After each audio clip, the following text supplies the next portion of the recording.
So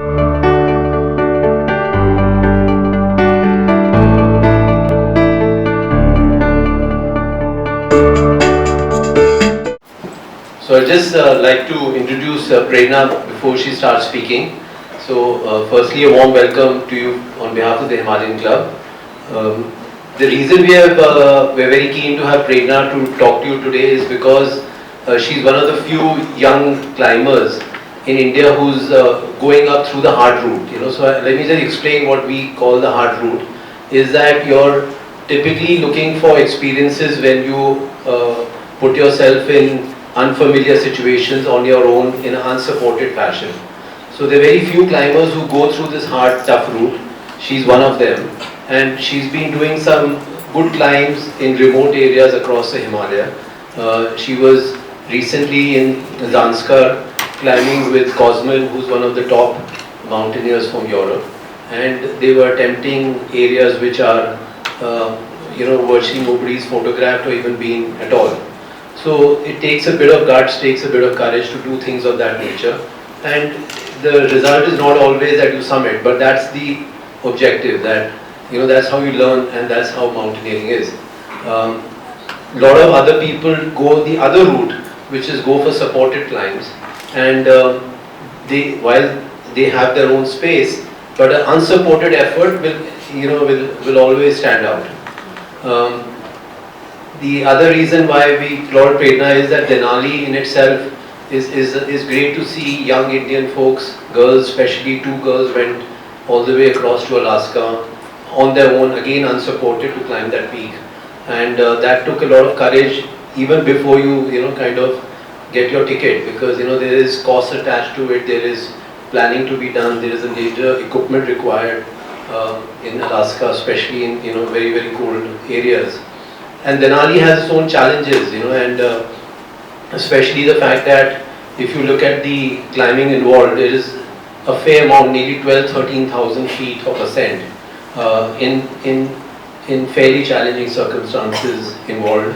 And Denali is not a mountain which can be taken lightly. It's obviously much lower than the Himalayan giants, but then it puts up a lot of challenges, and you have to take care. There have been a lot of fatalities on that mountain itself.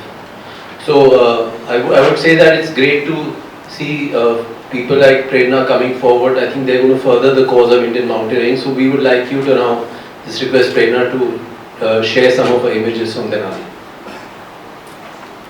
Good evening, everyone. Thank you all for being here. I've been to Himalayan Club talks several times before, but always as part of the audience, never facing it. So I'm excited to be presenting this talk. So I gave a very nice introduction, but I'll still give a little bit of backgrounding on how I came about before this expedition, and how my mountaineering trajectory has been so far. So I was in college, luckily, the one which had a very successful hiking club, St. Stephen's College. That's where I chanced upon an indoor climbing, an artificial climbing wall. And I was like, all right, this is my sport. I'm going to be a climber for the rest of my life, starting today. And I picked up on the mountaineering side that was associated to climbing, and that was more popular, in fact, in the country. I went ahead to do my basic mountaineering course in one summer. The next summer I did my advanced mountaineering course from NIM. And while I was there, I learned, I started getting this understanding of mountaineering as it is seen in India, because I was climbing within the country, and I was being taught by climbers from the country.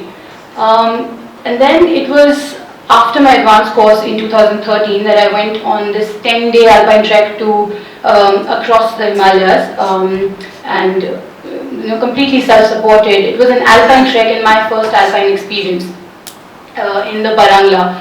Right after that, I was lucky enough to be a part of Climbathon, which was the first alpine climbing camp that was organized by the IMF, and it was there that we had instructors from the best instructors from our country and we had some of the best instructors from Europe. Well, two instructors, but they were really good. And at the end of that course, I was basically left with a choice. I realized that, all right, this is how we think it's done, because that's how it's done in India, and there's another side to it, which is the international side, which is the Alpine side, and I did not know about that before. So I think that was the point where I decided to move towards this style of climbing, which is the Alpine style of climbing. For those of you who are not aware, the classic Indian style is when you go in big teams, you have backup, you have support with porters carrying a lot of gear, carrying a lot of food, because the expedition is done over a long period of time.